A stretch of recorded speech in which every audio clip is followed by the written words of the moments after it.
Hello, everyone. Thank you for tuning in. Today, I have a very special guest with me, Dr. Stephen Cox, who has a neuroscience clinical practice background involving patients and traditional healthcare conflicts and concerns. And I'm so honored and privileged to have him on as a guest.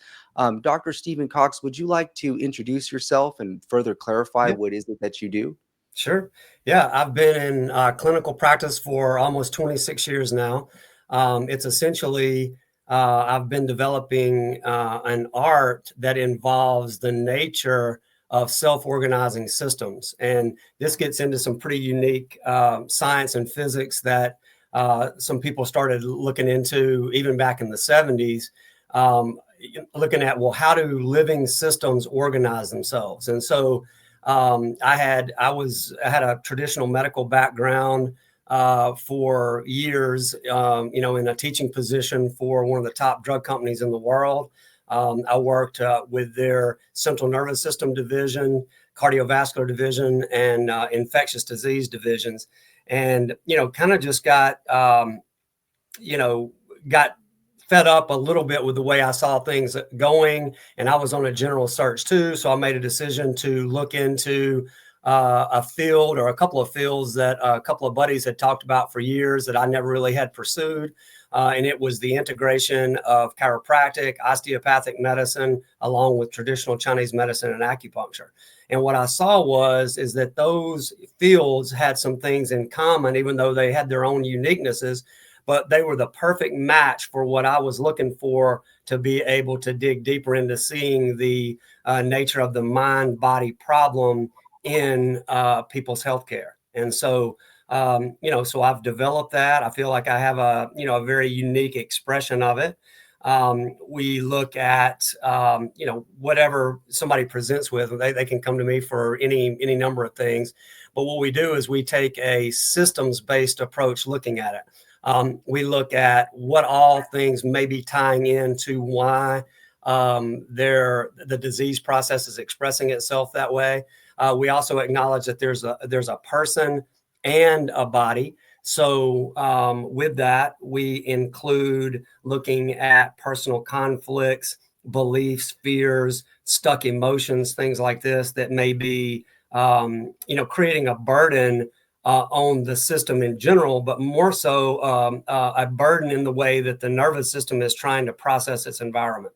So that may look like events that occurred, in the person's childhood, or events that have occurred in their life, along with the burdens of mechanical stresses, chemical stresses, and just life psychological stresses, just stress in general, which usually is going to have an element of a time element. People talk about stress all the time, but they don't ever really talk about, well, what actually stresses us? If I've got plenty of time to get to some destination, getting ready to go there is a piece of cake. Things just fall in alignment. The travel is easy. I'm in an ease state of mind and being. I have a bodily state of ease. Then as I'm traversing from one point to that destination, it's really not stressful. But stress comes into play in areas where people feel like they can't control something, and there's going to be some kind of negative consequence of not being able to control it. Like if you're going to be late, or what if bills come in the mail and you can't reason within yourself how money is going to be available to take care of all those bills, or you are attached emotionally to a person in your life and they're not responding the way that you particularly want them to, that would make you feel safe. These things have more of an effect on people's nervous system than they've really been told.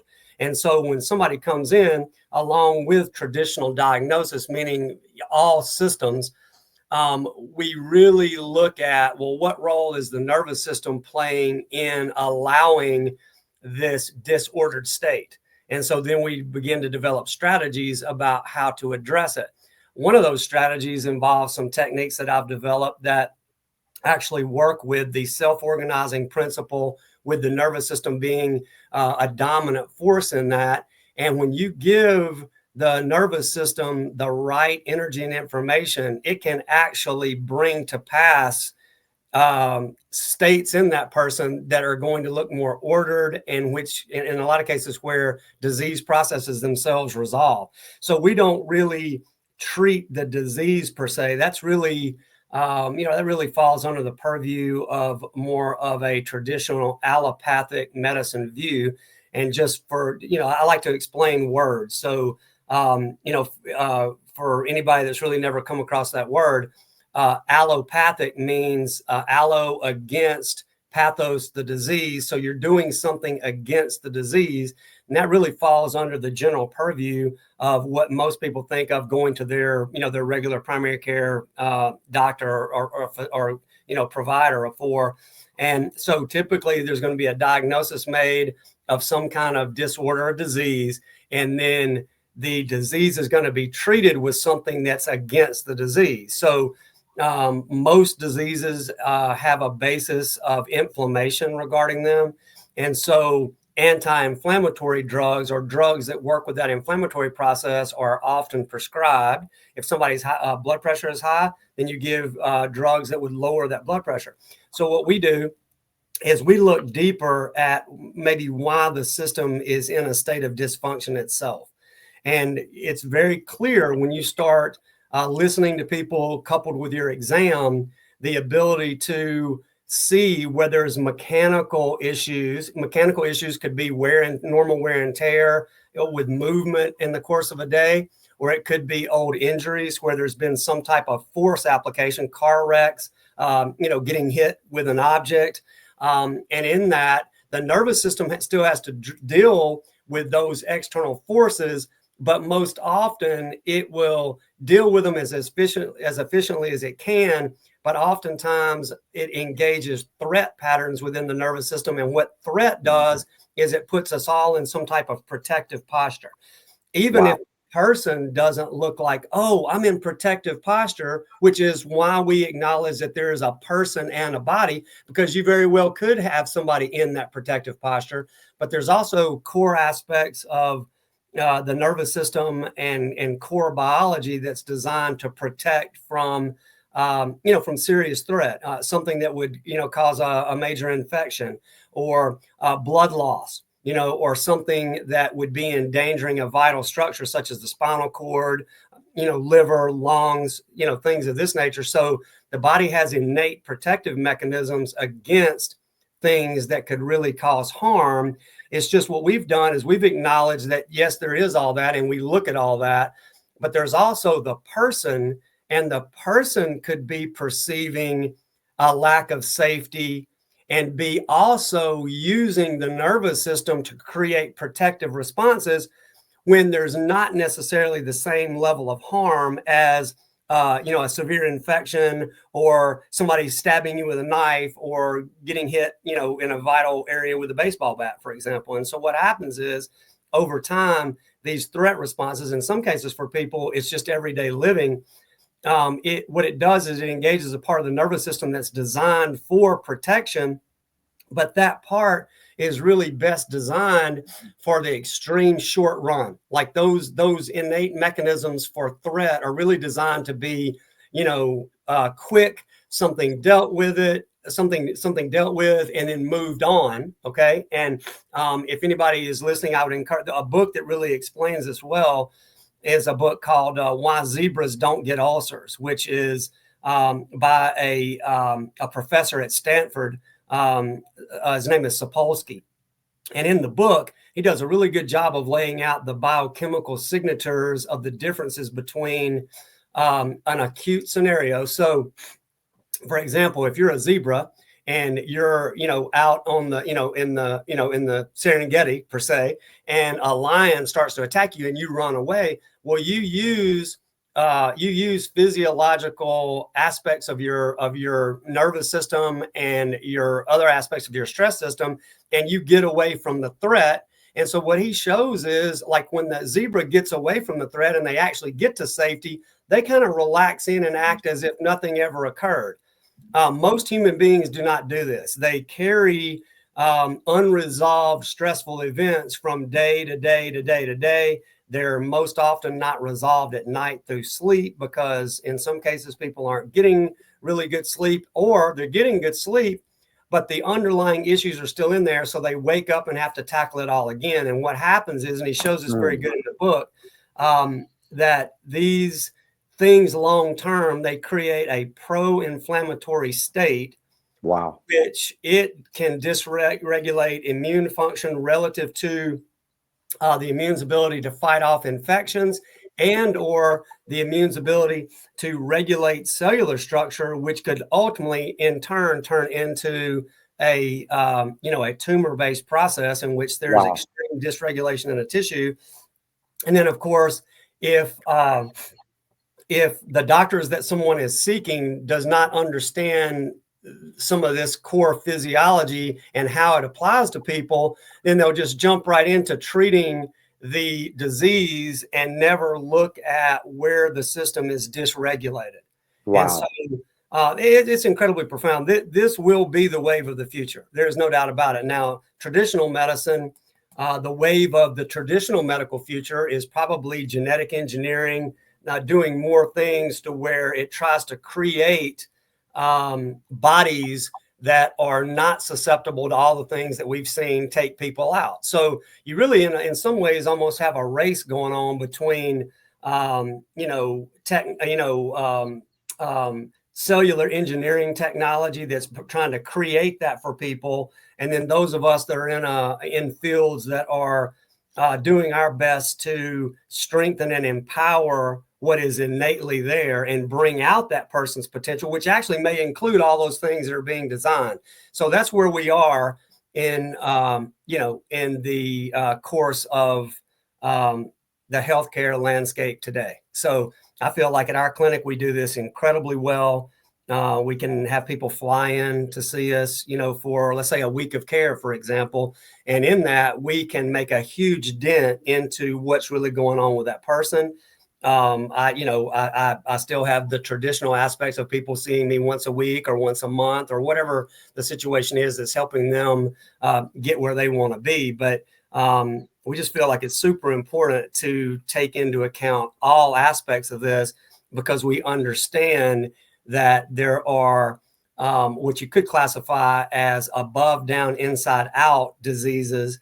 And there are diseases and disorders that come from outside in forces that actually dysregulate or overwhelm the body's innate healing mechanisms. And what I've found clinically is that when somebody is receptive and ready to heal, and this really doesn't have anything to do with belief at this level. This has to do with somebody basically being at ease and not getting in the way of innate healing processes. And it's within the purview of some major integrative science that I've kind of alluded to before, where I've seen the type of care we provide, where the treatment itself is also diagnostic, is that it works so well, and it works within these scientific principles that are so on track, that when it's delayed, that gives us greater clarity as to where the blocks may be. It's and of course that adds to the safety margin, because everything is essentially very gentle and it's very specific.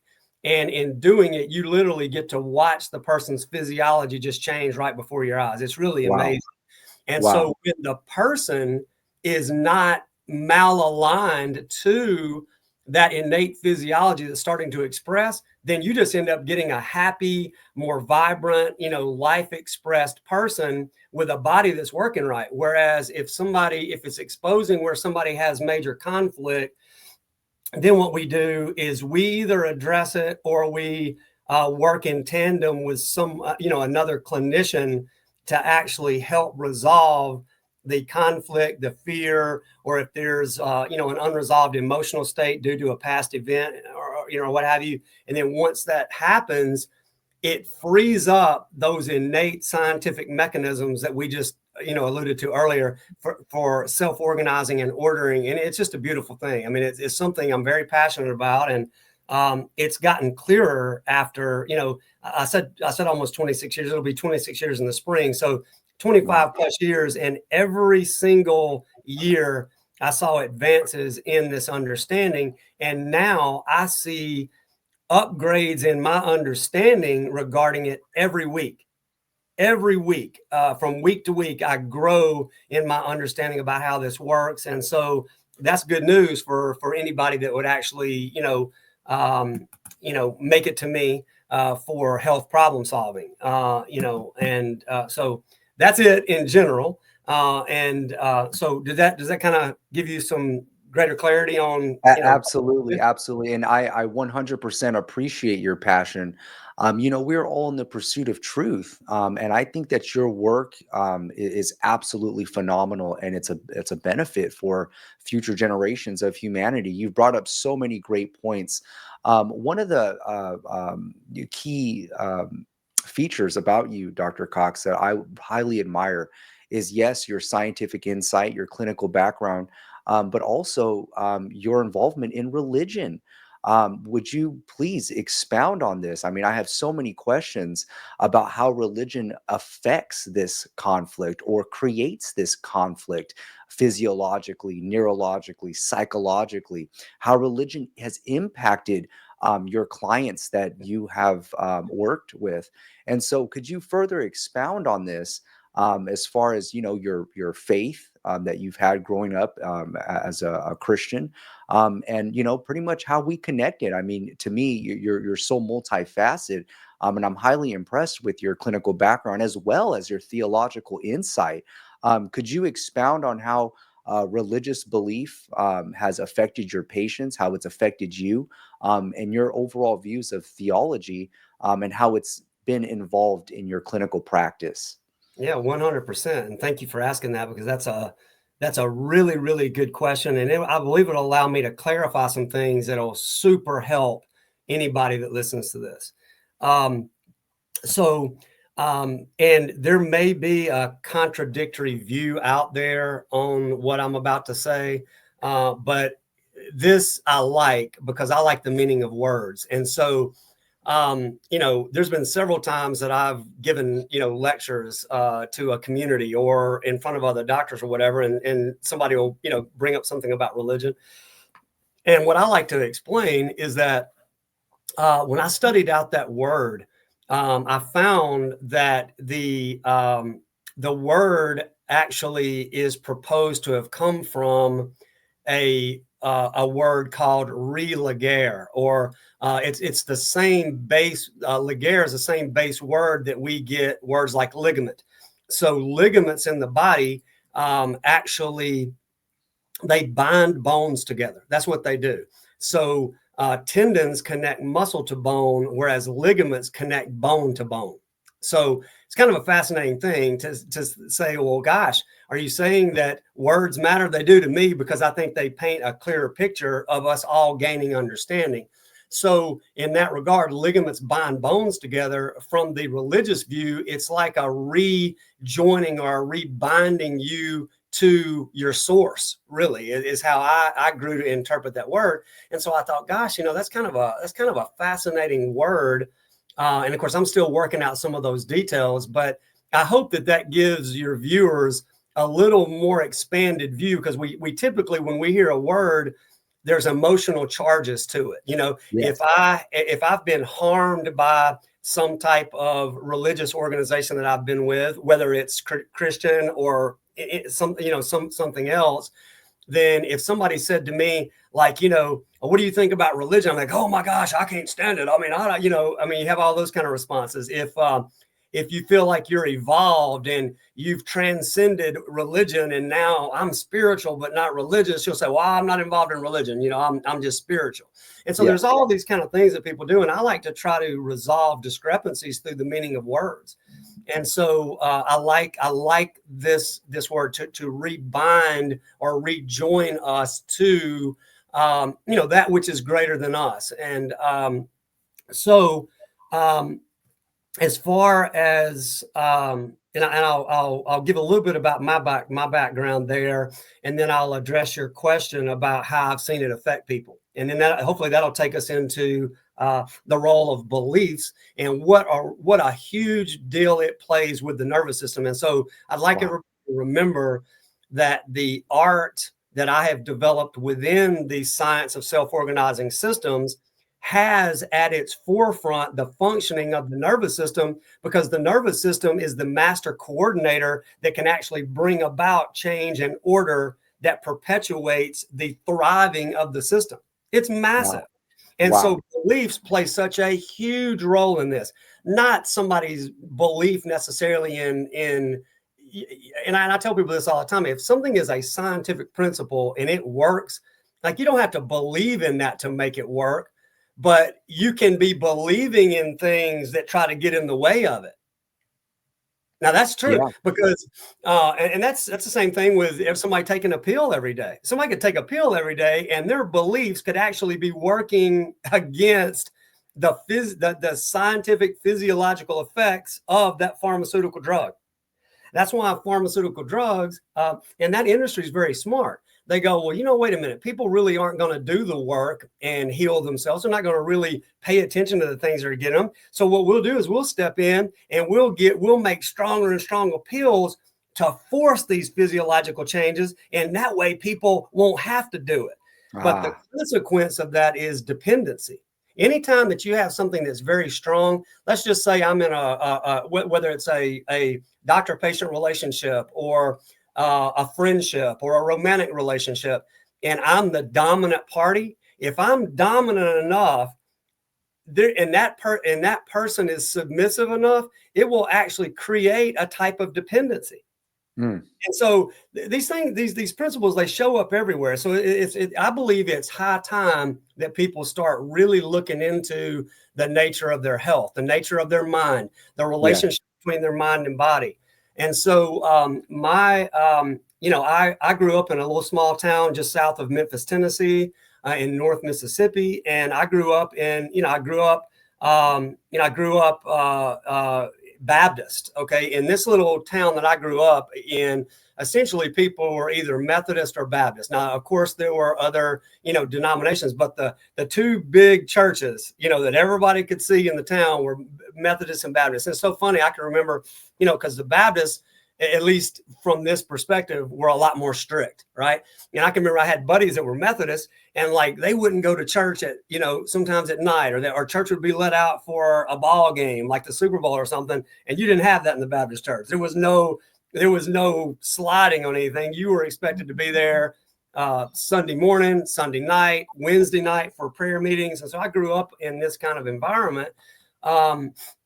But not really being guided into the depths that I know you have, studied, and that I have also studied, which really has kind of brought us together. I mean, you essentially are just kind of accepting what you're told because you're in an environment where that's just the way it is, right? Correct. And so, so I grew to challenge that a little bit. I mean, as I got into high school and started looking at, what was going to be after high school, and everybody knows this. I mean, from then on, you start kind of coming into your own a little bit and more freedoms, where you can kind of choose to not do certain things. And I just there was something about going to church all those years. There was something in each one of them. And this is nothing against the people in them or the pastors, nothing like that. Something felt dark to me, and when I look back on my childhood, I think I was a very sensitive child. I think I had the ability to pick up on things in my environment.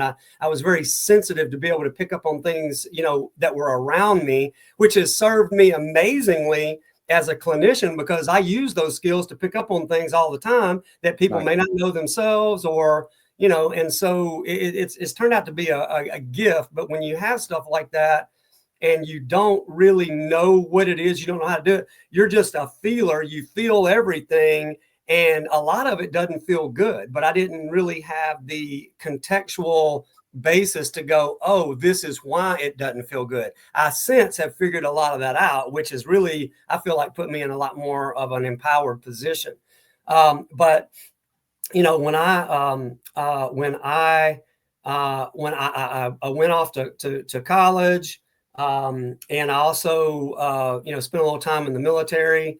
And so the combination of the military and the getting away from home, not only the military but college, I kind of like, okay, I'm not going to go to church anymore. I don't think, I'm going to see, I'm going to see what it feels like not doing that. And I never really let go of my prayer pursuits or my, a lot of the beliefs that I had. But I actually felt, and I hope your viewers don't really, don't take offense to this, but for me personally, I felt better not having to go to church. And it took me a while. I thought, is this just because I was always it was an imperative that you go, or am I experiencing an aspect of freedom outside of it that I wasn't really experiencing in it? Right now, of course, at this juncture, I didn't really know the Bible, not to the depths that I've studied over, all these years.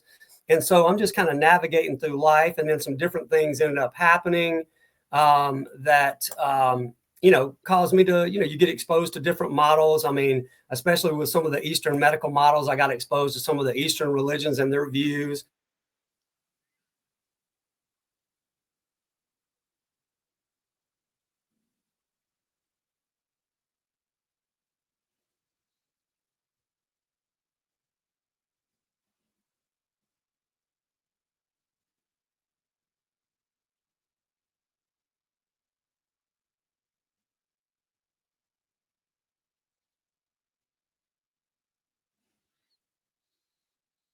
I had been in market.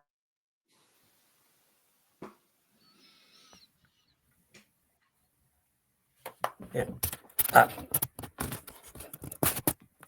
You there? We lost connection for a little bit. I don't know. Could you see that, or was that just something happened? Yeah. Oh, okay. All right. Yeah. So Something happened. I can hear you just fine. Yeah. Okay. So we're back. In doing that, I was gaining more and more knowledge about the basis of things. And so, as you get exposed to these different, religious views, or you get exposed to some philosophies, for example, that one of the things that kind of challenged me early on was I got exposed to a philosophical construct that talked about there being some type of universal intelligence, and that universal intelligence in living systems became innate intelligence. And, the first time I heard it, I thought, well, okay, but then, some people kind of alluded to, well, is that God? I mean, I don't know that anybody really knew. And I was like, well, wait a minute, if you're saying that the universal intelligence is God, and that the innate intelligence that everybody has is also God, then I'm wondering, that doesn't match either something's majorly interfering with that, or that doesn't match the God that I grew up with. The God that I grew up with, learning about, was all powerful, all knowing. I mean, just nothing was without, out of reach of God. And so I thought, well, I'm not sure that this aligns with, my early Baptist, upbringing. And so I continued to kind of, look and pursue and what have you. And, reconciling things as I could.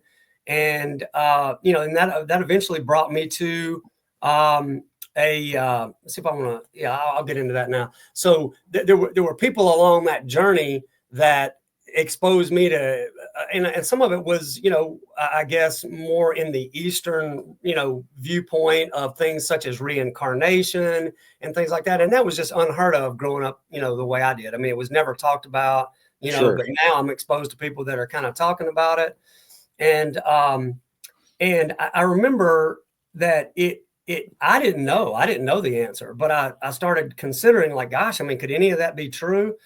And I remember thinking, I don't know enough about the Bible. I mean, even growing up in church the way it is, I was like, I need to start digging in here on my own.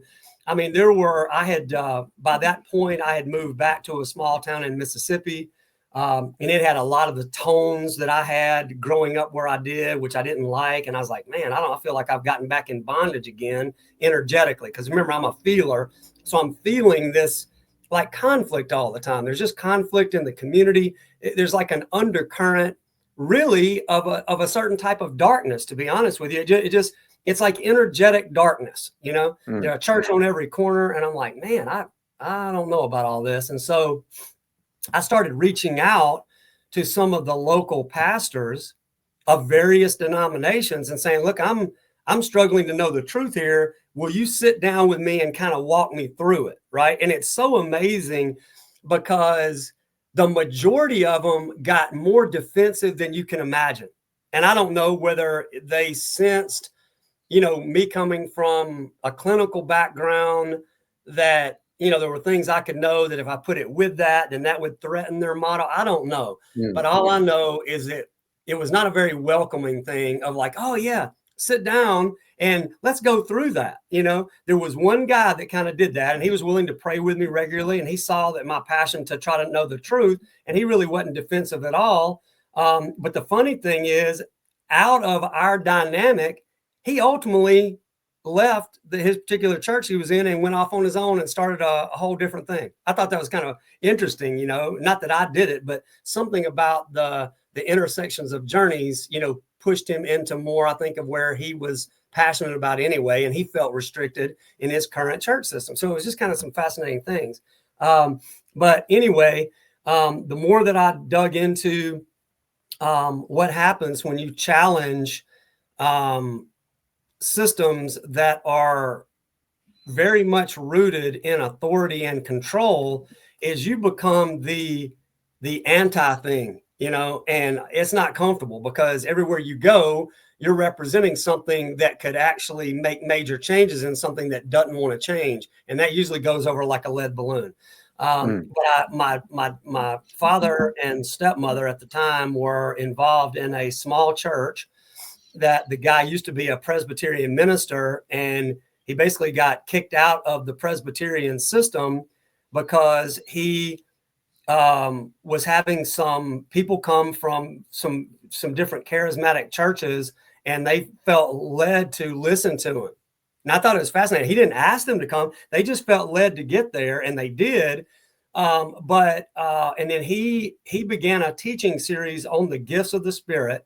And you know better where this fits, chapter and verse than I do. So, but suffice it to say, the doctrine of his Presbyterian system, the way it was described to me, was that he had the authority to teach on the gifts of the Spirit as a historical part of the unfolding, but in no way was it okay for him to start to encourage people to have any of that.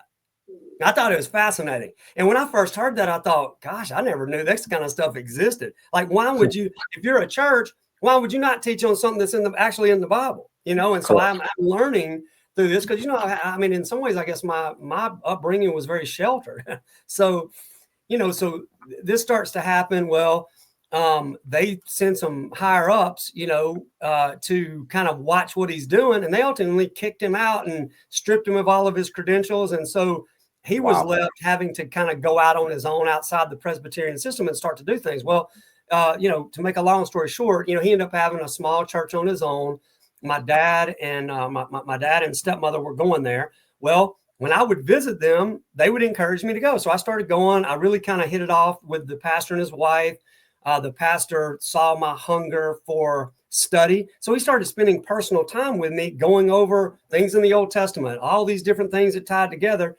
But when I would go to their church, I would hear them say, they would always say, well, unlike the dispensationalist. And I'm like, what the heck is that? I mean, what is it? What is all this? So I started looking into it, and they kept alluding to that they were different, but they never explained really how.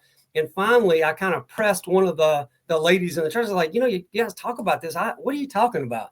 She gave me a book by a guy. I think his last name's Chilton, I believe is how you say it, but it's called Days of Vengeance. And I read it, and I was like, oh, this is where you guys are coming from. And so I started to learn that they classified themselves as more of a preterist view, which I had to look up that word too. And as I did, I was like, okay, it means, from the Latin word praetor, which means already come before or whatever. I'm going like, what are they really talking about? So I dug into it. And the more I dug into it, the more I read from the perspective that they were really coming from. And I was going, and nobody told me this. This is just me studying out some things. I was like, wait a minute. If they're right, and I'm reading the New Testament, I couldn't find anywhere in there where I could interpret that Christ was going to do anything else or return or any of this stuff. that Yeah. had already occurred. And I'm like, oh my gosh, what does this mean? And they, as a church, they still held to the fact that Christ would come again in the future, but they couldn't give me any biblical reference to it. And Matthew 24 is a place that a lot of people look at there. And anybody that's actually getting exposed to this video, I would encourage you just read it for yourself. I mean, just read it word for word and see what you think. That's what I did. If I could interject really Yeah, quickly, Dr. absolutely. Cox, that's how you and I actually connected through the preterist Yeah. community. And preterism, namely full preterism, has played an impact on our theology. It's definitely changed the trajectory of my life. And I believe it's influenced you as well, Dr. Cox. By all means, go ahead and please continue. I just wanted to go ahead and throw that No, thank you information for in doing that, because, because yeah, man, you're 100% right. And that is what brought us together. And I'm thankful for it, because I do believe that the more that we do, that we dialogue and discuss this, I believe that more truth emerges. That's what I believe. I believe that the concept of the truth setting us all free has deeper implications than a lot of people have ever really looked at. I really do. mm, I see experiences, almost daily in which that's the case, and I'm super thankful for it. So as I look more into this, the the basis, right, and obviously not the whole basis, but a big basis was Matthew 24, which, as you very well know, but maybe some of your viewers don't, is that kind of spells out a time where Christ is addressing to his disciples some events that are going to come, and he's saying, look at all these buildings of the temple, none of these will be left standing. And they begin to say, well, when will all these things occur, and what will be the sign of your return, right? And so I'm going like, okay, wow, the sign of his return. And then he begins to say several things, but he basically gets them to start looking at certain events. And when you see these certain events, know that it's near. And so then you start to see through the New Testament that multiple books of the New Testament are supporting this theme. It's like once your eyes are kind of open to it, you can't unsee it, yeah, And I think I told you about this, but and this is just, and so there's no scientific study on some of the stuff I'm about to tell you, but it is my experiences, and it's hard to deny them, right? And I would encourage you and your readers to really think about this and look in your own life where you have unique, whether you've either prayed for something or you're seeking something, and something shows up in your life, and all of a sudden it's like, wow, that just reinforced that. So I'm getting exposed to all this stuff. It's all new to me. And of course, I'm going like, oh my gosh, how have I never seen this before? Why don't all churches talk about this? Where is all this going? And I remember I was in my clinic one day, and a guy had basically just, he found me somehow. Best I remember, he came in for some type of shoulder issue or something. I can't remember the details. This is years back. And he could tell that I was kind of processing something. I was examining him, talking, and he goes, something came up like along the lines of, I was like, I'm kind of looking into some things that I've been unsure about. And he goes, well, like what? And I'm like, well, like I got exposed just recently to a church that basically points to a model that says that all things in the Bible have been fulfilled, and that Christ has already returned, and all this kind of stuff. And I said, it's all new to me. And he goes, well, what do you think? I was like, I don't really know. I was like, what do you think? He said, well, let me tell you. Now, this guy who I didn't know, I'd never met, I don't even know that he lived here, like in the city that I live in, but he made it here. This guy on my exam table pulls out a freaking Bible out of his coat pocket and says, well, I think there's a lot to that. He opens to the book of Revelation, and he starts reading right out of the first chapter of the book of Revelation, and I'm like, oh my gosh, and you start to see, this is the revelation, of Jesus Christ that God gave to him. So God is giving Christ something, and then he's passing it on to somebody else, and others. And I'm going like, wow. And these things must shortly come to pass. So he basically, unbeknownst to me, says to me, I think you're on the right track. Now, how many things happen like that? I've never seen Wow. that guy since. It's like a So, movie. so the point is, that kind of kept me moving down that path, which I did not seek to go on. And that led me to some of the more outspoken full preterist, people out there. Mhm. And I learned the difference between a partial preterist and a full preterist and all these different things. And, and that led me to, some of the work and videos of Don Preston, Don K. Preston. I guess it's Dr. Preston. I think he's got a doctorate in divinity. So Dr. Preston, William Bell was in there. I didn't really know that well. He's always been super nice to me. And then Michael Miano came out of that. But I realized that a lot of these people are all connected to Don Preston. Seemed to kind of be the head of all that. And the more I dug into it, I was like, oh, wow, there's something, this is a place I can start to get fed with this information. And I would say no sooner than I got fully well-versed in the full preterist model did I see some people start to challenge it. So I think I came into this at a really critical time when a lot of things were starting to percolate. And at that point, Michael Bradley, Michael Barris, Jen Fishburne, I mean, there were a handful of people that started challenging kind of the full, and started saying, well, if you're going to be a full preterist, you really have to be our version, which is Israel only. Like, we believe it's it's specific to that culture. We have a lot of proof for it. And I'm going like, oh my God, this is a whole nother level of challenge to the way I grew up. And so I started digging into that and had a couple of dialogues with people there. I watch a lot more than I participate in these online debates, and some of them pretty heated because people are very attached to their particular belief system. At this point, I'm kind of staying open to just continuing to collect data. And then one of the guys, very well, that I watched go from, Dr. Preston's church to, I think he was Israel only for a little while. Then he jumped into something I don't know a ton about, which is the mythicist view. And he started a podcast. And now what is this Myth Vision podcast? I mean, he has all kind of people on there. And of course, I'm listening to some of this. I'm like, man, this is just a lot of stuff that challenges a traditional model like I grew up in. Derek Lambert is who you're referring to, right? Derek.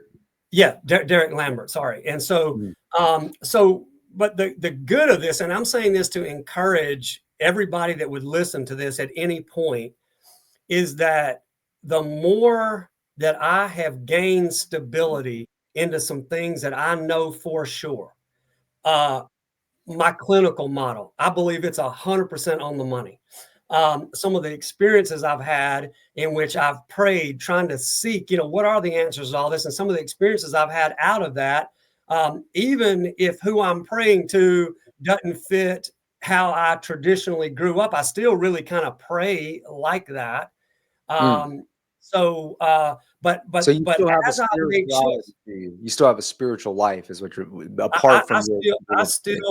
I still believe, this is my core belief. I believe, currently that there is something bigger than us that is in operation. Because of my programming, I still have images of God that I grew up with, and I have not found them to just easily go away.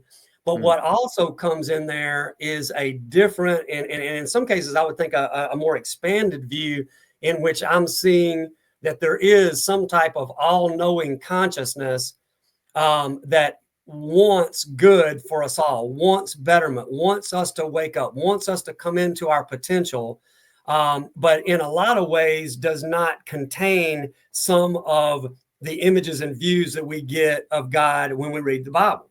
Yeah. And that's a different thing for me. So it's not tied to any religious dogma, is what you're saying. There's no, not at all. Theistic view. Gotcha.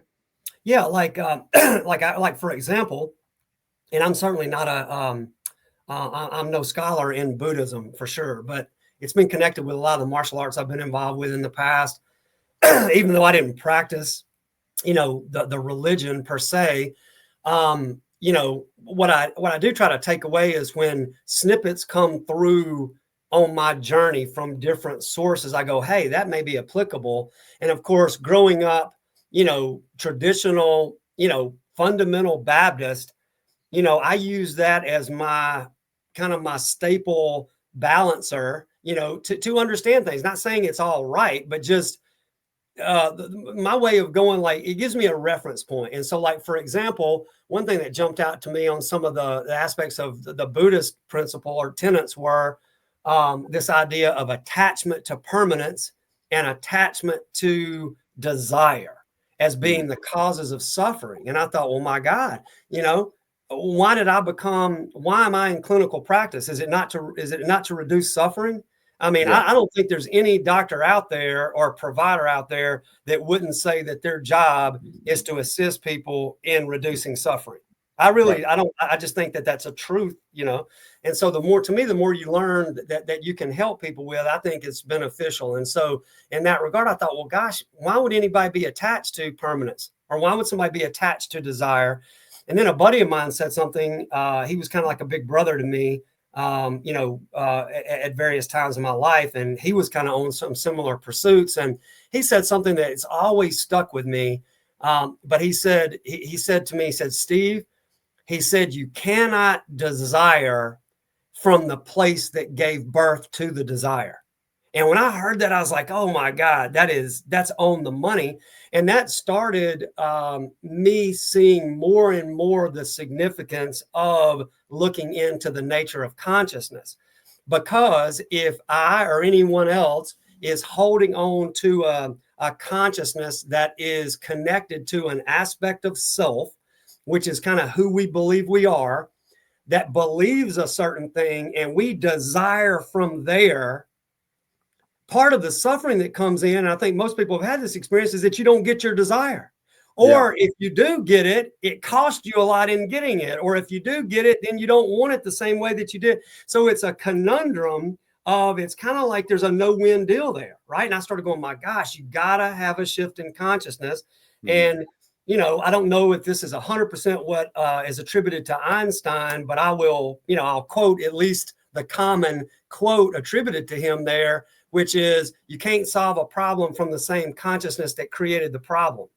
And so I started going like, wow, okay, if these Buddhist, concepts are right, then you got to further it by understanding aspects of consciousness so you can actually apply it in a way that works.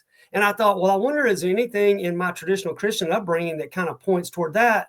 And I'm reading and thinking, I'm going like, the whole doggone thing. The whole thing is about a change in identity. The whole thing is about that. Now, I didn't get taught it that way.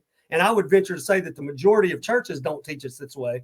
But I started looking at it and I was like, oh my gosh, what if this is just a model to look at that you can gain insight from, apply it through the way that's purpose for you, connect from above down, inside out, from that which wants you to come into your betterment. And that to me has worked. It's something that I can say. Now, I could be creating the illusion of that greater something up there, and I'm willing to admit that, but it doesn't feel that way to me. It feels like that something is there, and that as I navigate my problem set, and I'm willing to say, you know what, regardless of my IQ, I'm not smart enough to figure this whole thing out. Let me seek help. And then as I've received help, I've gotten answers left and right. Yeah, And if I can interject, I yeah, think that you and I, we still have that element of faith that there is a creator or creators or something something. that is out there. Yeah, Even though I'm not against atheism, I can see where an intellectual person would be an atheist. I yeah, definitely can see yeah, that. But I always leave that little room. And I think that you and I, we've discussed this. There is some room of faith. And I think that Christians and all other religious believers, that they use that word faith inappropriately, especially when it comes to interpreting the Bible, when it comes to supporting their religious dogmas, their doctrines. They'll use that element of faith as a means to exegete scriptures. That because maybe you and I have a lack of faith, therefore we cannot understand the grammar of the New Testament. We can't understand the narrative of eschatology. I think that this is very important because many have stated that full preterism leads people to atheism, that full preterism leads people to agnosticism, and that even Israel only, the IO preterist, that it leads to atheism, it leads to agnosticism, which there may be some truth to that. But at the end of the day, I think it's very important to know that even if you I don't want to say abandon or forsake your religious beliefs, but if you advance where you're not tied down to being a prisoner of biblical literature, you're not tied down to being a prisoner of religious dogmas, that there is still a hope and a faith that there is something out there, that there is an afterlife. So many people just, especially, Christians, if you get out of the religious faith, somehow you're demonized. Satan has entered into your cognitive faculties, and you're no longer able to read the Bible or understand it. But that's not necessarily so. And I'm very fond of you, Dr. Cox, because even though I feel that you have advanced, you still hold that faith, an intellectual faith, an intellectual virtue, that there could be something out there, and that there is hope for life after death. Would you agree with that assessment? Yeah, 100%. The way you just said it, I think is beautiful, and I hope people can really hear that. But so back to this fascination of mine regarding the meaning of words, right? I Yeah. really, that's helped me so much because I believe it takes us out of a charged emotional attachment to a word and allows us to actually see the word for what it is, right? And so I'll bring this up. The more that I studied the biblical narrative, it was all about faith in a relationship. That was the whole thing. I mean, Abraham had a relationship with God. He believed God. He had faith in what he was told, and he carried out his stuff. That's referenced later in the book of James, such as, you say you have faith and no works. I will show you my faith by my works. I had a roommate at one time who had grown up Baptist as well. We lived in New Orleans, Louisiana at the time when I was working for the drug company. Super great guy. I grew up we grew up, very similarly. And we were riding to eat one day, and he goes, man, he said, I'm still struggling with some things. He's like, how do you resolve some of the, and I didn't know the Bible the way that I do now, but he's bringing this up to me. So this is just another examples about how I believe things are given to us on our journey, trying to get us somewhere, even if we don't know it. Right. But he basically goes, man, he goes, he said, the conflicts, working out the conflicts in the Bible. And this guy, he was the epitome of what most people would say. Now that's a good Christian boy, no curse words. He didn't drink. This dude was straight laced, man. And he goes, and I was like, well, what are you talking about? And I was a little more, after, college, now you're working for a top Fortune 500 company. And then I was big time influenced by my short stint in the military, because everybody I was around in the military, especially if you're in a combat MOS, your military occupational, especially, everybody, man, I felt like a little boy that was out of place. There were dudes. Our first field exercise, it was a guy doing push-ups with another guy on his back, and people were doing illegal things, and it was just these rough cut. GDs and F-bombs and every nasty subject matter you can imagine is staring you in the face. And I'm going like, uh-oh, I'm going to have to change. So by the time when people meet me now, they don't realize where I started and all the things that have influenced me to really be more bold and aggressive and, and outspoken. And, I can occasionally use some colorful language, but I try to do it appropriately, meaning I try to do it when it is appropriate. I don't say it just for the heck of it. And I think that's funny, because I've actually had people say, man, at least when you do it, with meaning or whatever. But he's bringing this up, and he's, so I just kind of said that to establish that he was much better of a, walk the walk Christian at the point we're having this discussion than I was, by traditional labels. And he goes, well, like these conflicts. He said, like, on one hand, he said, like between Paul and James, for example, he's like, Paul will say, you're saved by faith, and it's not by works, lest any man should boast. And then James says something like that, that faith is only good with works. It's like, how do you reconcile that? And at the time I'm going, I didn't really care, to be honest with you. At the time when he said that, I felt removed from all that and I felt freer. So a part of me didn't even want to get back involved in it. But over time, especially after getting exposed to these other views and all the story I've just told, I'm like, man, all this stuff really does matter. But if you read in the book of James, he goes on to explain what he means there. He's talking about Abrahamic type faith. He's basically saying, hey, if I have faith in something, my works are going to show it. Abraham was justified by his faith, but it was proven in his works. And so that was relational faith. So there's this aspect of a relationship that I started to go like, oh my gosh, man, if you don't know who you're in relationship with, how can you really have faith? Real faith. Now, I'm not talking about the way people, use the word, but like, I was in the Army, but the Marine Corps uses their motto, Semper Fidelis, right? Always faithful to the core. And if you meet a Marine, they will let you know that they're faithful to the core and they're faithful to their brothers. There's something that's pretty cool about what they've created there. But that faithfulness is to something. A lot of people use the word faith flippantly. They go, well, I have faith, and they don't really know what. I don't think they really examine what it is. I have faith in you that today would come to pass. We've talked. I like you as a person. We've had good dialogue. There was nothing pointing to me not having faith in you. Does that make sense? Correct. I think a lot of people, if they were really honest with themselves, there's a lot about their lives that would make them question whether or not they're really in communication with God or not. Oh, yes. And so it was things like that I had some pretty big breakdowns in which I depended on who I believed God was, and I experienced nothing but letdown.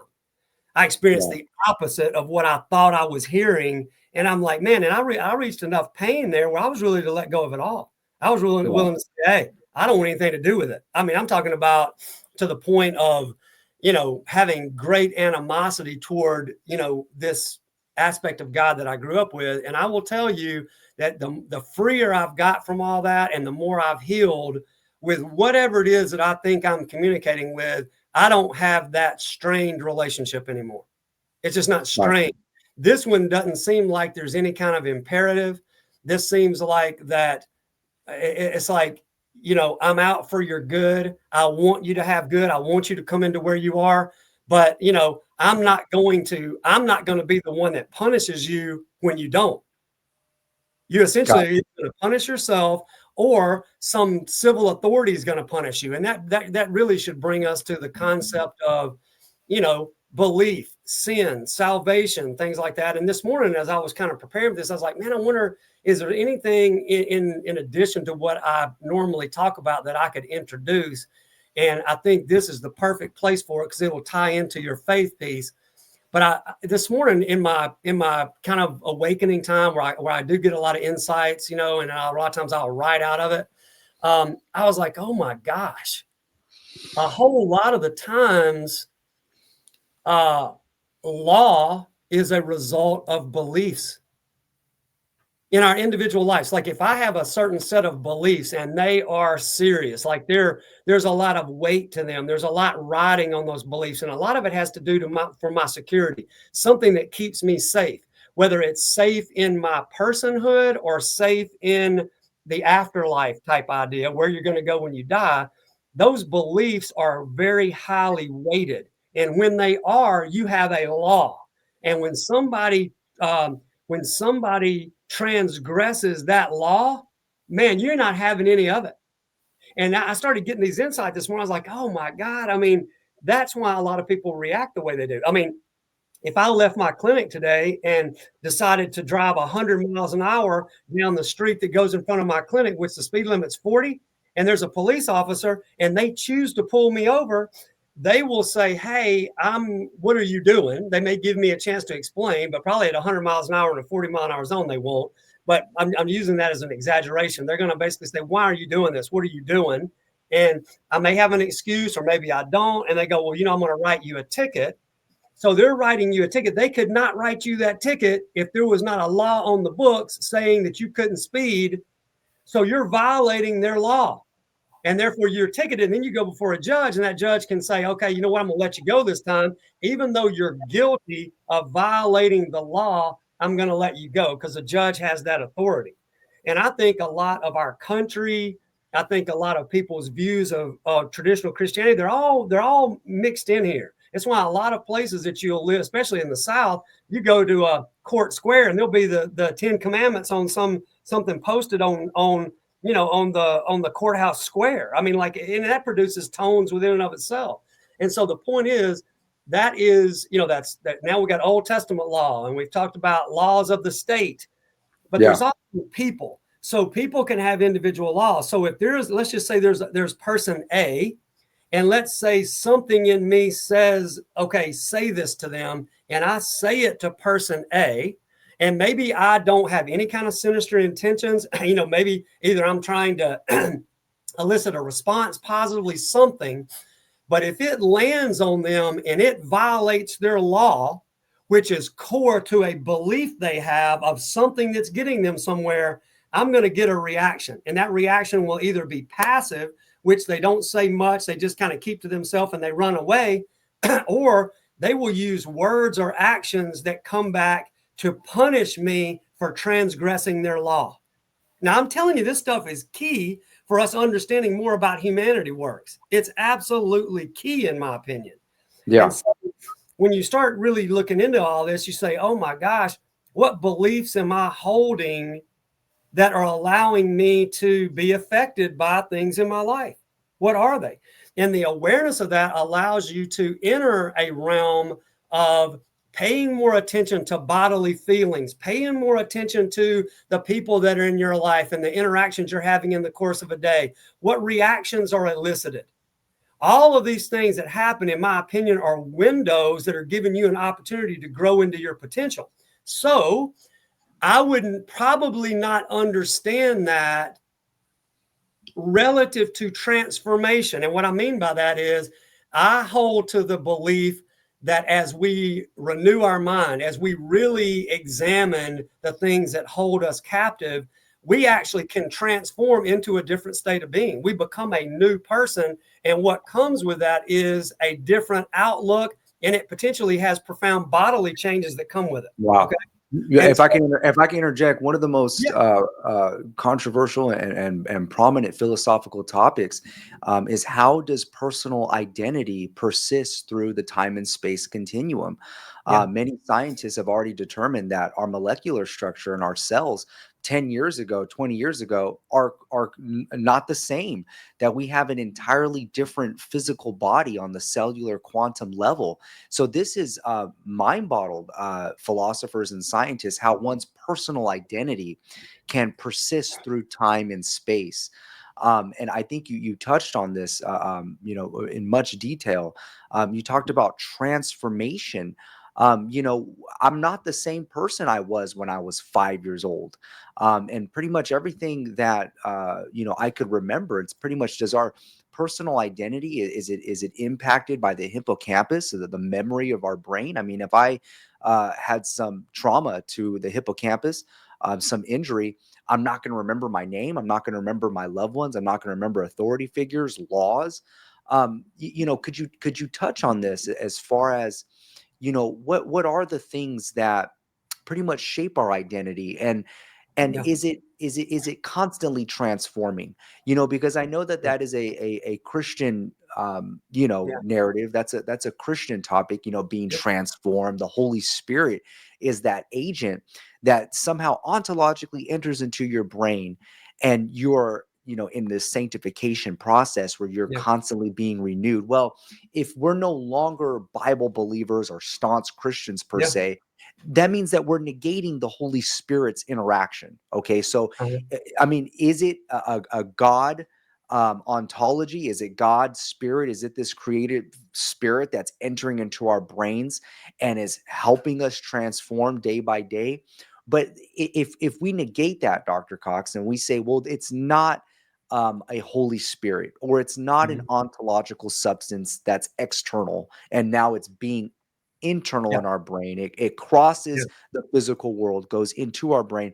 Then what is this? Is it self transformation? If it's not a divine transformation or a Yeah. divine involvement, is it Yeah. self transformation? Does that give more power to the human brain? Does it give more power to us as individuals to Yeah. create our own reality, to create our own future? Do you see what I'm saying? Yeah. If I if we do. negate a divine interaction, a divine intervention, Yeah. then does that make us more powerful? Does it make us Yeah. have the ability to transform ourselves? What's your input on that? Yeah.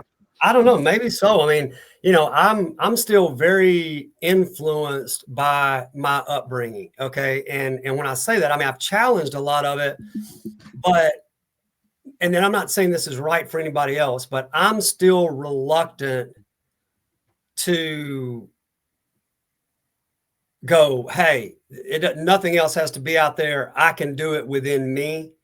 But the stronger I get, the stronger I see that that's possible. I know that sounds contradictory, but I'm trying to be honest about my experience, because I think at the end of the day, you've got to use a merger of theory and experience. I mean, I think it was a guy named Ludwig von Bertalanffy. He's touted as being the father of general system theory, and he was out of Vienna. But he mentioned that theory without experience is just intellectual play, but experience without theory is blind. And so I feel like I've adopted what I perceived, Mm. him to write about, which was blending that. In other words, if somebody goes, hey, here's a theoretical construct for you, and I go, okay, great, I'll take that, but now I want to have experiences that challenge that theory, that work with it, that could end up with me having an outcome. Does that make sense? And Yes. so in that regard, I think that our identity is shaped by our early environment. And, Mm. like there's an aspect of my identity now that was shaped by some of the military influence, right? But the beauty of awareness is that as you become more aware, you can see where aspects of yourself are that are holding you in some state different than where you want to be. That Right. is the beauty of awareness, because to me, if you cannot be aware of it, it's hidden. And if it's hidden and it's there, it's affecting things whether you see it or not. And so How much do you believe it's the subconscious mind? Like, how much do you think that that plays a role, this drive, this emergence of wanting to pursue truth, or the yeah, pursuit of happiness, the pursuit of fulfillment?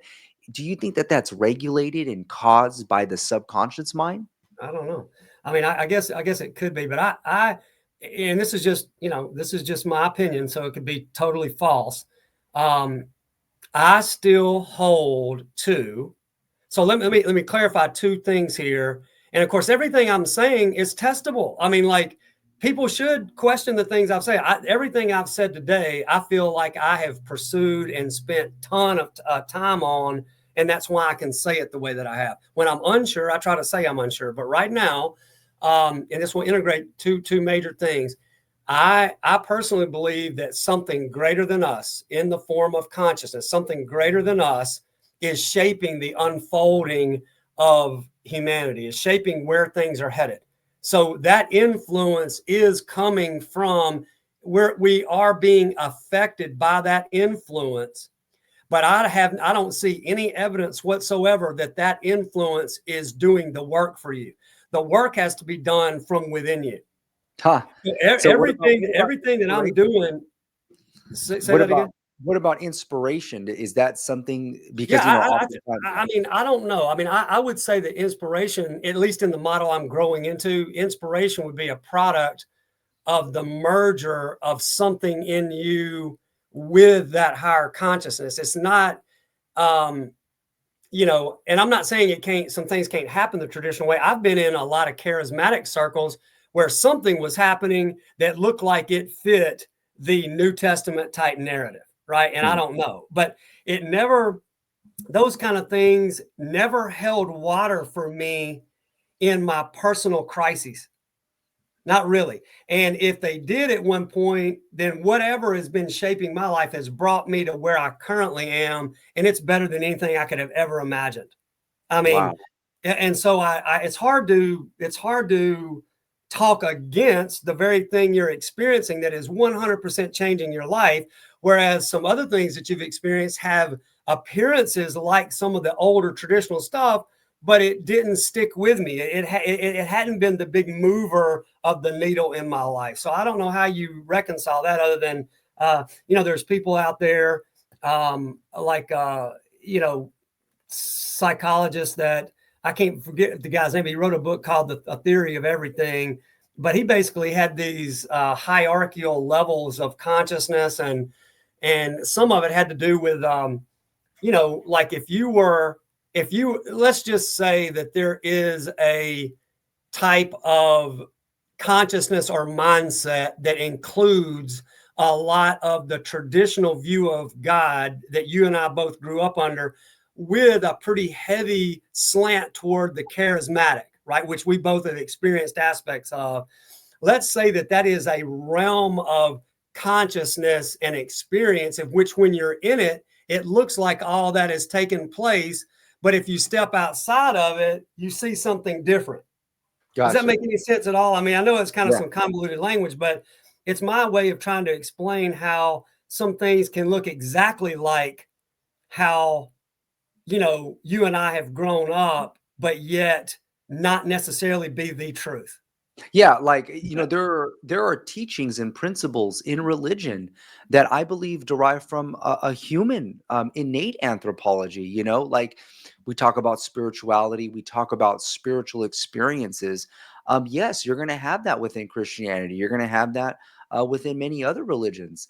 I think that religion has done some good for humanity, and of course, it's done evil as well. But I think that this conversation is so intriguing because we are simply branching out of a dogmatic view of theology and simply illustrating that you can very much have a salubrious, spiritual, healthy life, one with meaning, with purpose, hope, and faith. Yeah. These tenets that have been so tied down to religion that even if you take a humanistic approach, even if you take a secular approach, these intellectual virtues are still very much alive. Yeah. They're very real, they're very effective and Mhm. impactful. And you can experience these on a daily basis apart from holding on to religious dogma. Yeah. And I think that this is a prime example. I think that the work that you've done with your patients, just creating a more healthier life, seeing the effects of what religion has done, both good and bad. Yeah. I think that we're definitely benefiting humanity by having this conversation. But by all means, go ahead and continue. I just wanted to give that Yeah. input No. because this is so profound. It's so Yeah. profound that you Yeah. can have a happy, fulfilled life Mhm. apart from religious faith. You Yeah. can still have faith. You can still have hope. You can still have goodness. And of course, you can still have evil Mhm. as well. So anything that is good that came from religion, that's because the humans were good. Yeah. Anything that was bad that came from religion, that's because the humans were bad. And I think many times we talk about morals and ethics apart from religious faith. And I love the words that you use, Dr. Cox. You use the word conflict, which I feel applies to so many areas of our life. And you use another word, clarity, Mhm. conflict and clarity. I think that those two words carry so much weight. And you've also brought up so many topics that some of the greatest philosophers have talked about. Arthur Schopenhauer talked about the will, that the will to live or the will to continue on with your day, that's somehow metaphysical. Mhm. Ludwig Wittgenstein also talked about words. His entire philosophy, who was a student of Bertrand Russell, legend in Western philosophy, his entire thing was mental imagery and how words can impact you when you have these mental Mhm. images tied to your emotions and Mhm. your your nervous system. Yeah. So I wanted to give that input because you're touching on so many Mhm. topics that there's a plethora of philosophical literature, Yeah. a plethora of scientific Yeah. literature, and you, as a clinical doctor, is simply putting this to practice. You're putting this Mhm. philosophy and this science to practice, and you're seeing phenomenal, Yeah. groundbreaking Yeah. results. And Yeah. I want Yeah. to commend you on that. Yeah. Yeah. Well, thank you. And there's no question about that. And what you just said was really, really key. I got a couple of things I want to say prior before you even brought that up. But when you started bringing that, I was like, oh man, that's super important. Yes. And key. Okay, here's the things I want to discuss over the next little bit. Process and truth, and the will and imaging. Okay, so those are the four things I really want to get out because I think they're critical for everybody listening, everybody that will listen to this. I'm telling you, it's critical. Process, truth, the will, and imaging. 100%. All right. And so I believe without the will to move forward, without the will to get up and actually get something done, you're going to die. And you're going to Mhm. die probably before you claim to want to die. I mean, Wow. without it, you can't not have it. You got to have something that moves you, right? Now you don't have to stay in the strain and strife of that. I do that too much, where I get on a pursuit, and I'm such an intense person most of the time. I just like a piece of fire. I just keep pressing through it, and that has helped me at times. I'm trying to grow into somebody that's more calm, easy, flowing, to where I don't have to come from that fire-based perspective so much. And my inflammatory system would, will like that, because just like the word, fire inflames, something's Ah, inflamed, there is a connection there. It's just that a lot of people are having inflammation.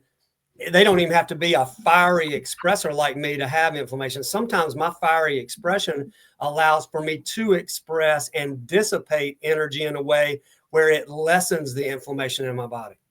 A lot of people, their inflammatory process is because they're packing and holding on to things and they don't have an outlet for expression. You can take that to the bank. I've seen it 1,000 times. It's just true. And so, key to the self-organizing physics is this aspect of dissipation. And one of the guys that I've studied in that area, that I think most would consider, a dominant force in the science of self-organization, is a guy that got a Nobel Prize in chemistry back in 1977, Dr. Ilya Prigogine. And he made this quote, which I don't think I have it on my website, but I use it in my presentations. And that is, we grow based on the amount of chaos that we can sustain and dissipate. Now that's powerful, because if not everybody is sustaining life. Life is breaking people down. If it breaks you down enough, you're out. That's the truth. mhm. But we're sustaining chaos, and the better you get at sustaining it and dissipating, okay, what's not usable, the better you're able to use what's coming at you for the purposes of transformation versus it knocking you out. It's Wow. so key, man. It's key. I Wow. can't say enough about it. It's key. So back to so that's in the area. I don't know where I was just kind of tying that in. I think on the aspects of dissipation, being fiery, that sometimes when I'm fiery, that is a way of dissipating excess. Whereas if I had that in me and I packed it down, it's going to create dysfunction somewhere. You can be rest assured of it. But if you can dissipate it, and that's some of our clinical protocols, as we're assisting somebody's nervous system in becoming a better dissipator of what doesn't belong, that's a big part of what perpetuates the order in their biology. It's Wow. fascinating to watch. You can see it in so many different things. So that part is key. So the other part, when I mentioned about process and truth, okay, so we kind of covered will. I said, you need will, you need something to make you move forward. but you can grow in that to where you're more ease, and you're not doing it full of strife. So as you navigate, you become a better navigator, and there's less to have to dissipate, and you flow in that order in a way that where you see more and more order showing up in your life, order in the form of events in your life and order in your biology, which also can affect your image. All right. So because the image part ties into identity. When we're developing, we create an image of ourselves based on our early surroundings and the things that happen to us and aspects of how we're geared. And so if you develop an image of yourself that is not good or shame based or any of these things that don't allow you to assert yourself in this world, then the world will pile on top of you and it'll continue to take you out. Yeah. So image plays a huge role.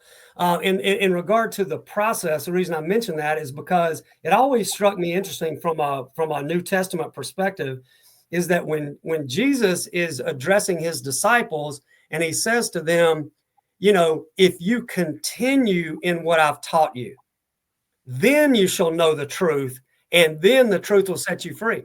Well, at the time that he said that, they had all accepted that he was the Christ, the Son of the living God, that he was the Messiah. They had all accepted that. So Yeah. if they had accepted that and that's the truth, why is he telling them that there's That something else something is gonna right. the truth? So that's the process part. And I think that people love to skip over that because in some cases they don't know about it. Other cases they're too lazy to do it. And in other cases, they're looking for somebody to guide them through that process. And I think there is a shortage of people that can do that, in all honesty. So, but in doing that, you've got awareness as a part of it, learning to get the feedback cues so that you can know how you're navigating your terrain. That's an aspect of certain Army, Army training. That is big on being able to look at a map, to look at the terrain, identify features on that map and terrain, use your compass. At least it was back when, and now there's GPS and all kind of fancy stuff. But back in my day, it was the hardcore old school way. You're looking at map features, you're identifying the terrain, you're using a compass, it's less technological than some of the stuff that's used today. But in doing that, you're using your knowns to get somewhere. And so that's a key aspect of transformation, is if you can accept the aspect that there's more to you than meets the eye, and there's more to you than the identities that got developed through the family you were born into or the surroundings you were in. Now you're starting to use that awareness of those to go, okay, here's the real me, and that's the parts of me that were just part of my problem set to work through to get to the real me. So it has. Well, let me ask you, is there ever a state in the human mind and the human psychology where you have reached perfection, or you've reached a place where you stop growing, like you've reached the highest peak? Is that at all possible? Or at least like where maybe transforming diminishes, because people can go through seasons where they transform a lot. You know what I mean? It stabilizes. It stabilizes, right? Exactly. Could you expound on that? Well, I mean, I don't know, because I'm not perfected, right? I mean, I'm far from it, but the process I've been on, I can see that the more that I come into what I've pursued, that I am stabilizing some. Like I'm not having as radical of, and when I say come apart, it's not that you're pitching a fit or doing something crazy, but where parts of you are being destroyed, parts of your belief structures, parts of your mental matrices are being destroyed. I'm not having that happen near as much as I have over the last 15 years. Wow. It's stabilizing, and things are getting, it's where pieces are all falling into place, and they're going, okay, this goes here, this goes here. And I feel like it's amplifying the rate at which I see bodily change and changes in my mind, but it's not as radical either. So that's my experience. I'm not saying that it'd be that way for somebody else, and I don't know what comes after that. I feel like sometimes I get visions of what I'm coming into, and in that state, it's 100% where I want to be. I really don't know what happens from there on. I really don't. I really don't. I don't have a reference point for it, because most of this journey I've been on, I've had to navigate by myself. I mean, Mm, certain people have come into my life, and people offer certain pieces along the way, but the things that I was searching to reconcile, I couldn't get answers from anybody. And so I just had to stick through them, keep asking deeper questions. I journal a lot, so I keep daily notes on, at one time I was probably too obsessive about it, but like something would happen at a traffic light, I would get an insight about it. And then I'd go back in my notebook and say, at 11:15 a.m. on July 6th, I had this, and this happen. I believe it means this. This is what came out of it. Now, I believe that's been part of my process. I'm not saying that it have to be that way for somebody else, but for me, I think it has shaped my mind in a detailed way to where I have almost inexhaustible energy relative to being able to talk about all this stuff, navigate it, listen to people, and help them problem solve. So could have wow. just been part of my journey. And like, just like you train for a marathon, or you train for martial arts, for fights or whatever. I feel like my training has been in the area of paying attention to detail and the use of the mind to make sense of things. So Wow. out of that, I mean, I feel like I can hold my own against most things out there, because I have gone down this path. And so, on that note, that's where I can say I feel like everything is stabilized more for me. And if I could use this metaphor, and I think a lot of people that are still very steeped in biblical doctrine can appreciate what I say. I feel like I've navigated a journey from the depths of an aspect of psychology that would resemble more hell, and I am transitioning into a state of mind that's a lot more like heaven. Even though I Wow. don't profess to know what heaven is per se, I will tell you that what I'm coming into is stable. There's peace with it. It's pieces are coming together. It's like, oh, that's why that happened, and that's what this means.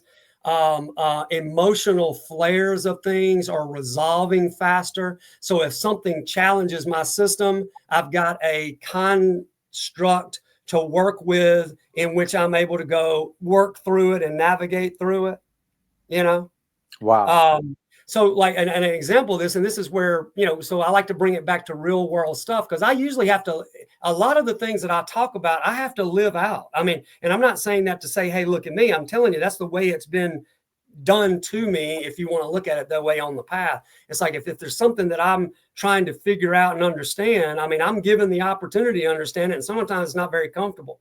But like at a couple of different lectures ago in some of my continuing education work that I've done, these things are 12-hour long nonstop deals where you get a few breaks and that's it. I mean, they start early and finish late, and I'm up, talking and presenting some pretty deep material on the brain, biomechanics, and aspects of the mind for 12 straight hours, after traveling halfway across the country. I mean, just crazy stuff. But I mean, somebody within the company, this is just an aspect of human behavior. All right. I do get kind of animated at some of my talks, and despite my best efforts, I may throw in a holy shit here and there, or if you don't do this, you're going to get your ass handed to you. Like, these are pretty mild. I mean, bad words, really. I mean, there's never anything, any more than that, really, and I'm not saying I'm not capable of saying more things than that in certain scenarios. I'm saying that in these professional settings, like, that's about it. That's about the most you do. And what I find that most people say is it makes them feel more connected to me. It's more real. You're not faking anything. Well, at this one, a couple of ones ago, there was a guy who was dissatisfied with the way the company had treated him, something like he was trying to get his money back. Like and it had nothing to do with me. This all had to do with stuff that didn't have anything to do with me. So what he did is he called one of the higher ups in that company at lunch and claimed that I was cursing all over the place and doing all this kind of stuff. So after lunch, which I wasn't, but I'm talking, and one of the assistants had to come interrupt me in my doggone lecture in front of probably 100 people to give me a phone. And it was a person with that company basically scolding me. Like, I mean, like, you're violating your contract. You're doing things you're not supposed to. And I'm going like, where is all this coming from? And I basically had to just kind of go, okay, whatever you say, and give them the phone back so I could go get back involved with the people that were now depending on me to finish the thing. And you got all that stuff going on inside of it. It felt like a little boy that just got scolded by his mother, right? And what was interesting is, I've got some people asking me some serious questions. Like, well, I remember one lady on the second row, she's asking me some stuff that really pertains to her own well-being. And I'm having to navigate that feeling that's happening inside while maintaining professionalism with her. That's what I'm talking about. There's stuff in life that comes along to try to throw you off your settledness and your balance. And if you don't have a way to know where it's coming from, navigate it pretty fast, then it can cause major disruption. And so in this particular case, I kept it in there. And then I finally said, let me just tell everybody. So I was like, hey, this just happened to me. And I showed them how I dealt with a living scenario, and it fit, probably 80% of the slides that I was presenting. Wow, amazing. I was able to turn that situation for the good of the group, even though I had sequela that lasted later on, because, typically until you fully resolve something, if it's generated feeling in you, you're going to feel it when you get in the car, or you're going to feel it when you're trying to go to sleep, or, when you wake up in the morning. I think that's another area that people should really pay attention to, is that when you're in a wakeful state of consciousness, and a lot of times as you're transitioning from the, from the deeper stages of sleep, even to lighter sleep, and then you're in a semi-wakefulness, when you're in that, when you're in that brainwave state that's not fully alert, but you're not asleep either, anything that's not resolved is coming up. Wow. And so that's a prime time to pay attention to things that are happening, because that's stuff that you're in turmoil over, or stuff that's unresolved, or things that have to get done.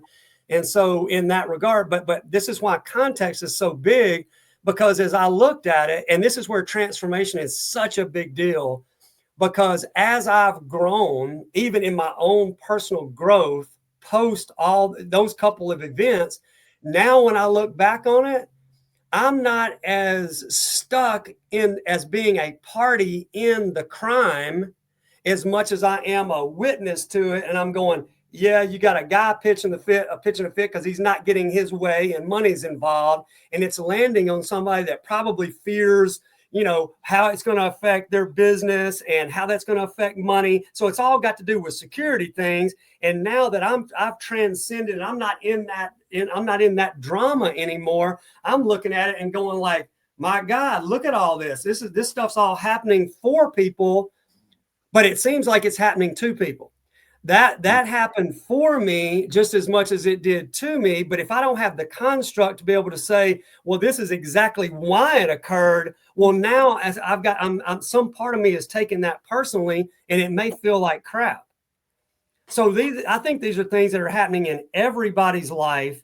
And the more that you know how to navigate it, and especially if you're partnering with somebody like what we do out of our clinic, it doesn't have to be us, but we do it really well, then you're almost guaranteed to upgrade, because you've got somebody that not only knows how to do it, we've got clinical gifts and skills that are perpetuating somebody getting to a place of betterment so that it gets easier.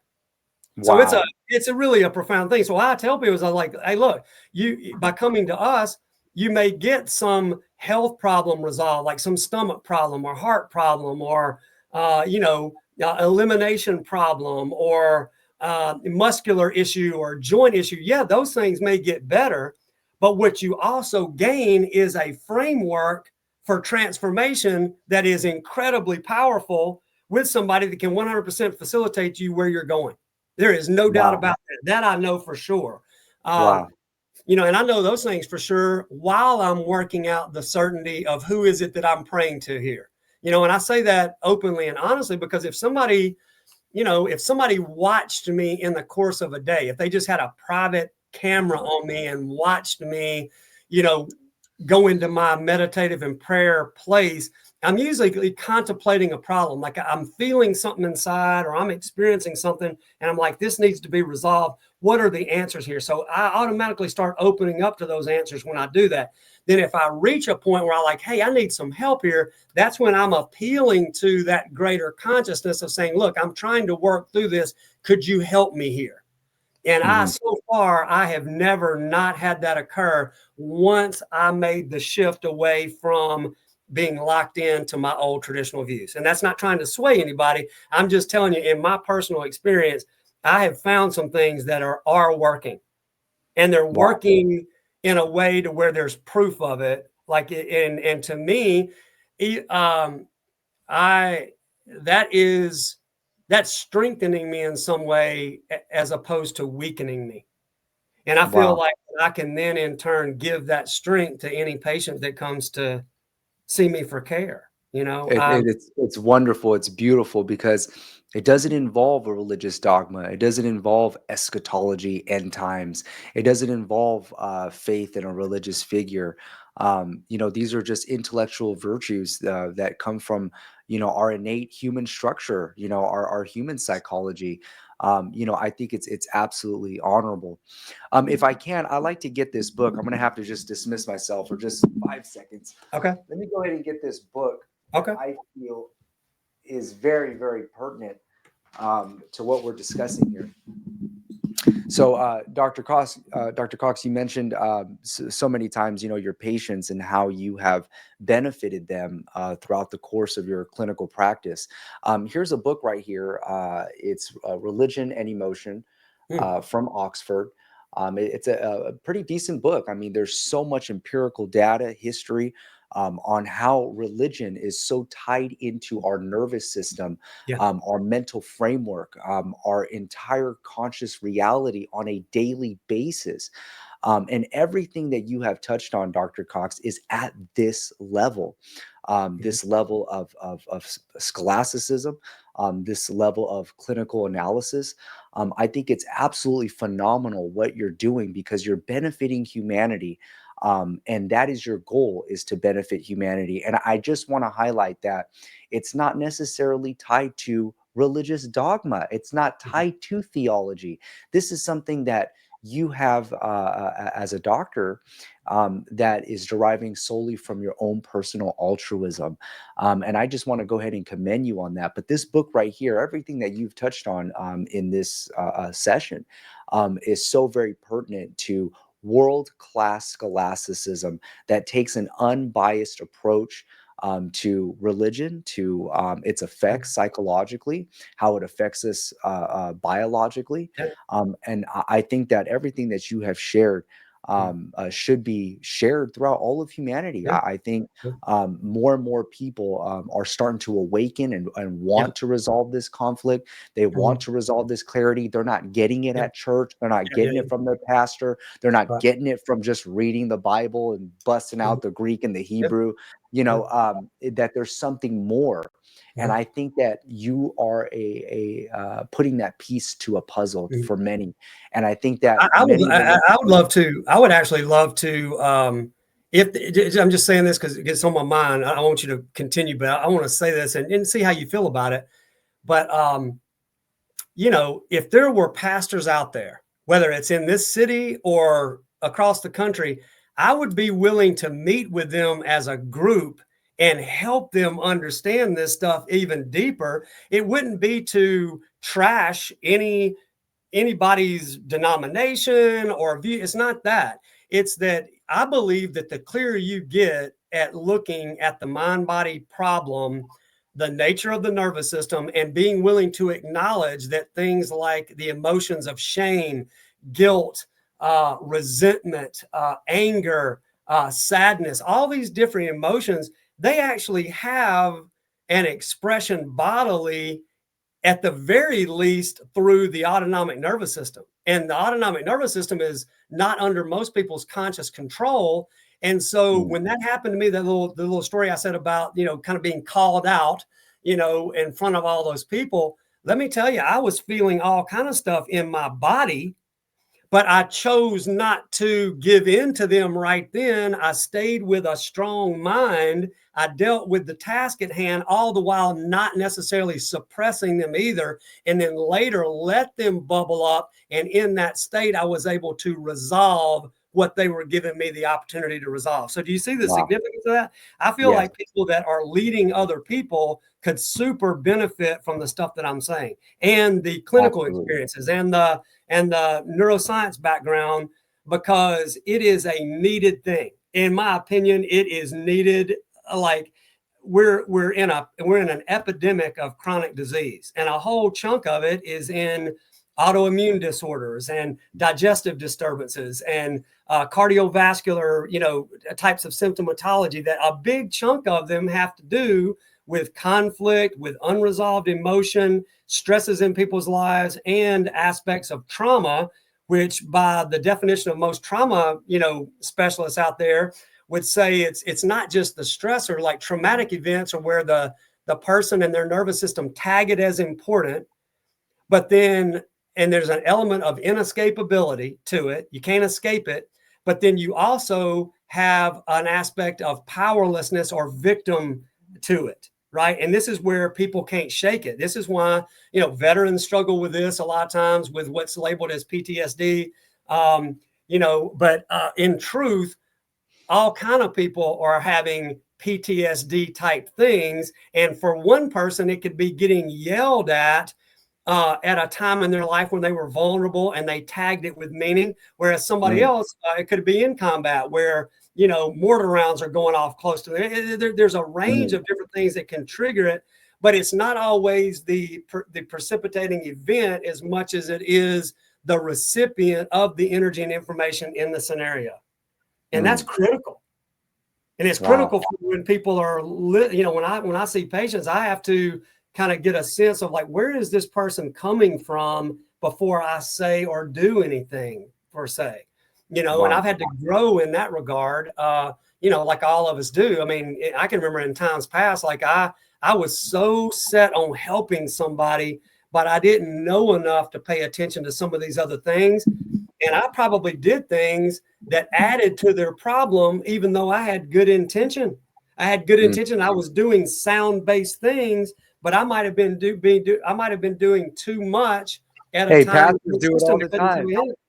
Pastors and ministers do that all the time. Lived out example of where, the old adage of the path to hell is paved with good intentions. I had great intentions and I had good, desire for their outcome, but I needed to grow in my ability to be able to read what their central integrative state was of not only their psychology, but also their nervous system, and how that was playing a role in receiving the input I gave, whether it was in the form of words and or technique. Wow. And so this has huge clinical implications for any kind of doctor out there, whether you're more of a manual, hands-on type doctor, or whether you're very hands-off and you're sitting back listening and writing something on a prescription pad. These principles are important across the board. But regarding the groups of pastors out there, if there are pastors out there that would want to come together and have me help them better do what they do, I could do it. I mean, there is no doubt about it. Even, and it's not trying to take their role. It's saying that I'm coming from a background with integrative information that I'm guaranteeing you, if they were legitimate, meaning they truly desired to help their flock, like they truly wanted to be a guider of the flock, then I can help them know how to look for things better in their flock. There is no doubt about it. Wow.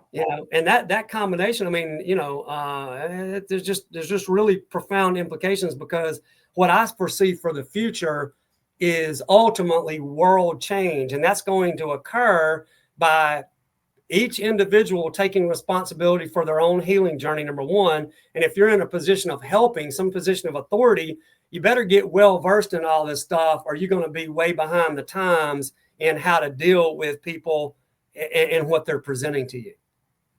And so, so this stuff is critical for the future. It's not just me blowing smoke.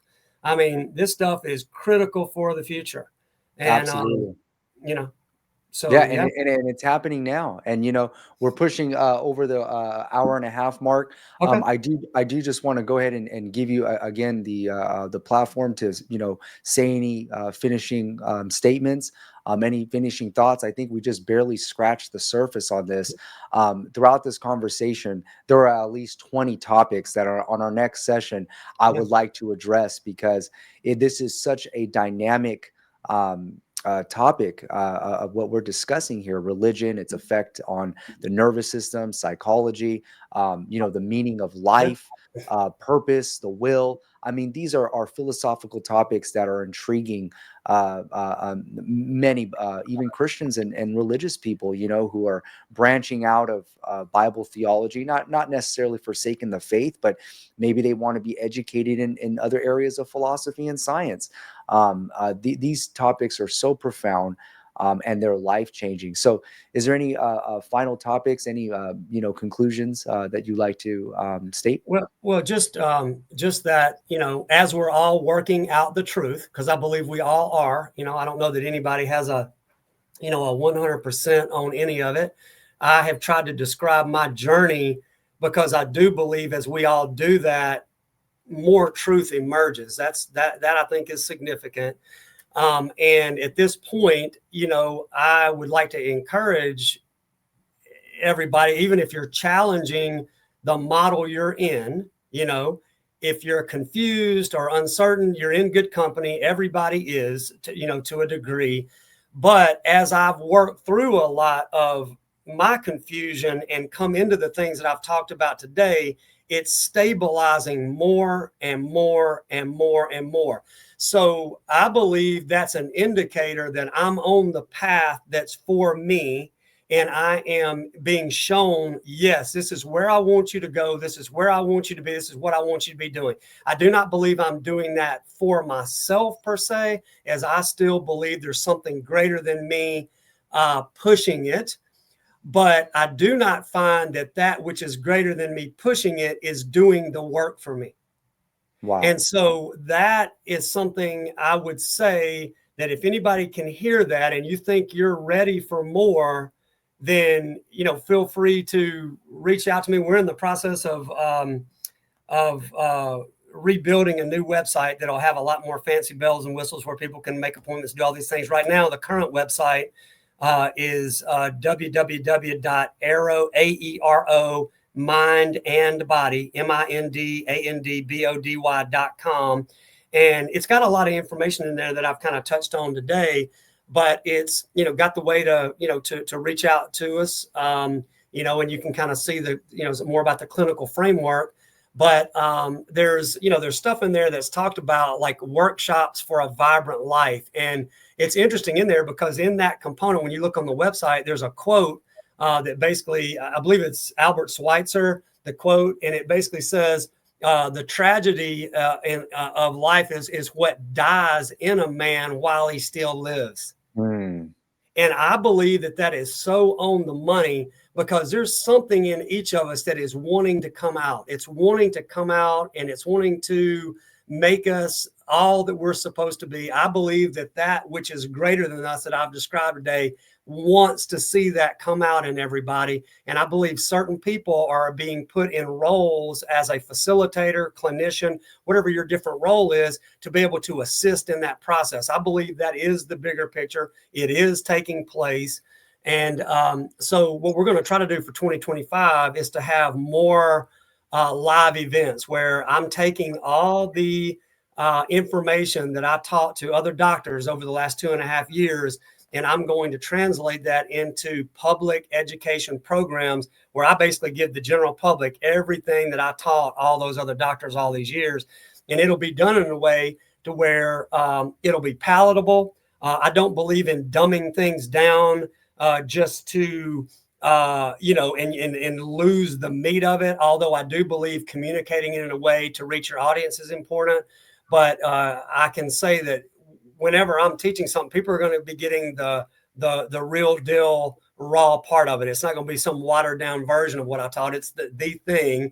but I believe that the people that will be hearing it will be more vested in hearing it. The doctors that have heard it over all these years, when you start telling people that they've got to think differently and they got to upgrade their clinical skills and things may not be the way that they once thought, they don't like it. Whereas when you're talking to the general public and you're saying, hey, we can take this modern understanding of the integration of personal development, physics, the biology of self-organizing systems, current neuroscience, the workings of the brain, including the magnitude of the prefrontal cortex, which aspects of it are very unique to us as human beings, and how it plays in a dynamic role with older aspects of our brain, specifically the limbic system, and what's attributed to more called like the reptilian type brain, which is more like core, deeper brainstem function that is there for hardcore survival. Like if you get a cut or, there's something that could cause death to the biological system, that's where those older areas come into play.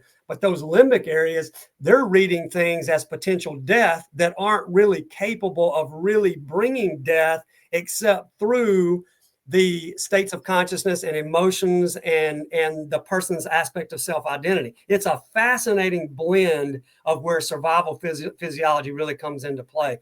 So we do a good job of explaining that neuroscience, but we do it in a life applied way. And I do that through the use of not only personal stories, clinical stories, but also things that each person in that audience will 100% be happening on a daily basis. And in some cases, they've had something that happened that fits that right before they came to the program. So that's where 2025 is moving forward. So, I would encourage you, be a part of that in some way. And we'll try to get more and more of that put out there. It'll be more on our new updated website, like the events and what they are. But in the meantime, if I can help you personally, reach out. We'll find something that works, even if it's at a distance. Like I said, some people fly in for care and may be here, initially to really get a solid base going. But other people, I'm able to address certain things, through like a Zoom type platform or phone calls and things like that, and get a good sense of where things need to go. And we've got some things that can be implemented even when somebody is not locally. So, but it's all within the context of what I've described today. I gave a good general framework that covers the generalities of it. And so hopefully it'll benefit some people, but I'm looking forward to more in the future because I think this is, I think it's growing. I think people need to hear it. And I think, the more that it becomes accessible and it's in an applicable way. So this is not just learning something out of a book just to have knowledge in your brain to win at Trivial Pursuit. This is actually stuff that can be applied in your own personal growth and transformation, as well as navigating your life. And all of us are doing that. I mean, whether you're going to the job that you're in, the relationship, the romantic relationship you're in, going in traffic, to return an item to a store, whatever it is, to get food, all of this stuff is happening to everybody. And the more we get a hold on it and the more we can see it through a certain, constructive lens, we will come out better. We will come out better. So, hopefully that gives you, a better understanding about kind of, where I come from and the things that, how I see it. And I think it's really profound, for people's health and for the future. So Absolutely. Absolutely. Yeah. And this is vital to have a 21st century mind. 100%. We're in the 21st century and we have to acquire all fields of academia, Yeah. science, philosophy, and clinical practice, whatever have you. And I want to commend you for your work, Dr. Cox, because I do believe that you are very sincere, very passionate for your work, and you're benefiting humanity. And you're absolutely correct that humanity needs to hear this, be it religious or non-religious. This is something that is going to benefit the human race, and that can only be deemed as good. I don't think that anybody in their right mind can say that this is something that is harmful. We're trying to benefit humanity, and that's my goal, and I know that's your goal as well. So I want to thank you. So let's start with what's good.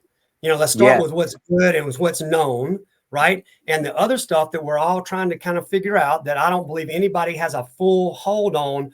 let's let that continue to emerge and get clear out of us applying what's known. I think Yeah. we've done it backwards in some ways. So let's focus on what's known. Let's grow in that good, and let's let the unknowns, reveal themselves, get clear as we move through the map. So that would be Yeah. kind of my final words of encouragement to everybody on that. And Very. I love the title of your podcast. I think 21st Century Mind. I think it's phenomenal. So I just hope it has the best of success. Thank you. And this is not our last session. I do believe that we're going to benefit the hearers and overall benefit humanity in the 21st century. That's my goal. That's my passion. And I know that that's yours as well. And I think that's why, we have such a kinship together, Dr. Cox. Thank you once again. Thank Any you. other final remarks before we end the session? No, I think that's it. I just hoping for the best for everybody, and hoping that people hear this and really engage with it. They see the importance of it for their personal transformation. And to not allow things that they've believed from people in the past, which actually may be inhibiting them on their journey of personal growth, to suspend that and to start looking deeper, and to actually listen and let the things that are starting to prove themselves give them encouragement and certainty and safety, as opposed to adding chaos or discord or anything like that.